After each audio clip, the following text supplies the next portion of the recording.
Hunting provides many levels of satisfaction, ranging from my enjoyment of being outdoors to the challenge of interacting with game species who have evolved to survive and elude predators such as me. And I also value a lot the protein that I can bring into my home. We are conservationists. We are tools for this system to work, for animals and environments to thrive. I'm very optimistic for hunting going forward, assuming that we continue to teach people the right way to do it. Well, I've been hunting close to 50 years. I started hunting with my father when I was a child. My grandfather taught him to hunt, and so my dad taught me to hunt. All three of us hunt together. I have actually only hunted for 15 years. You have to make the sport safe, it has to be affordable, and it has to be accessible. Hunters are very passionate about hunting. It's part of who they are, it's their lifestyle. So something as fundamental as what they're shooting, what they put in their firearm, is a very important component of the hunting experience. Up until about 10 years ago, I used pretty much whatever I could find on the shelf that was at the right price. Those were lead-cored, copper-jacketed bullets, typically from Remington, but other manufacturers as well. And I tried a variety of makes and designs. But I began paying attention to the consequences of our ammunition choice. Lead is a toxin, and it's toxic at any dose. There are no organisms that are safe from lead. It is a universal toxin. There is no safe dosage of lead. A hunter shoots an animal. The bullet passes through the animal, or it may go through the animal and then stop. If it's a lead core bullet, some fragments of that bullet are going to fly off and be deposited in the carcass.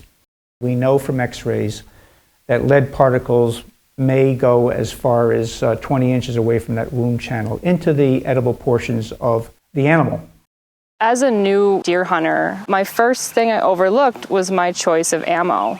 My first season out hunting, I was fortunate enough to harvest a deer. And while we were processing the deer in the front shoulder, I noticed all of the particles of lead.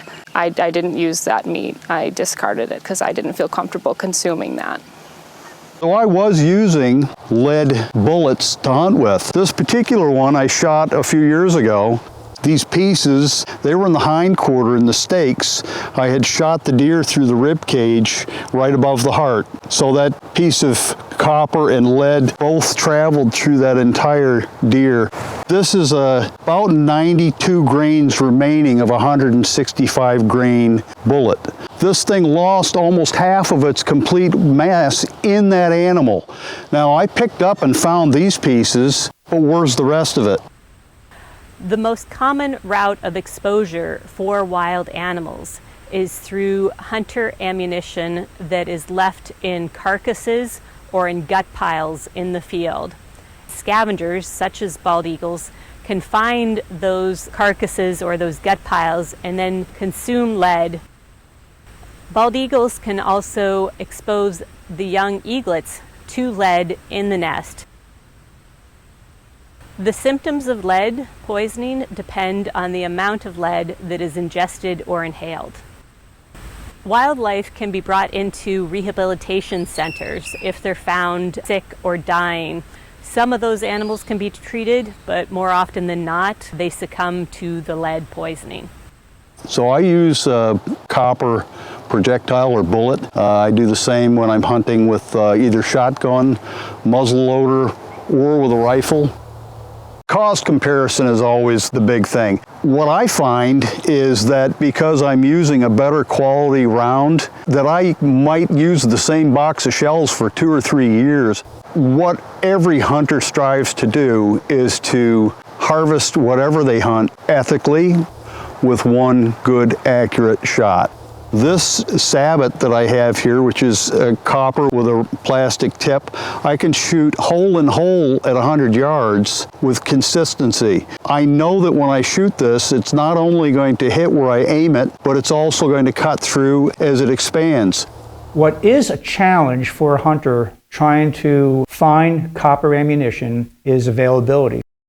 Stores that carry ammunition will do special orders so you can get copper ammo if they don't have it. Some of the larger stores carry a good selection of copper ammo. But if you go to a local small shop, there's a good chance a week before the hunting season, you're not going to find copper ammo. So you got to be prepared. You've got to do your homework. Making a decision that is both friendly to the environment as well as making sure that what you put in your freezer and harvest to eat for yourself and your family is safe is a major consideration, and at least it is for us, and I'm hopeful that it will be for other people as well. The idea of using a non-lead alternative cycles back and plays into that legacy idea of hunting and passing the joy and the practice, the privilege down to future generations.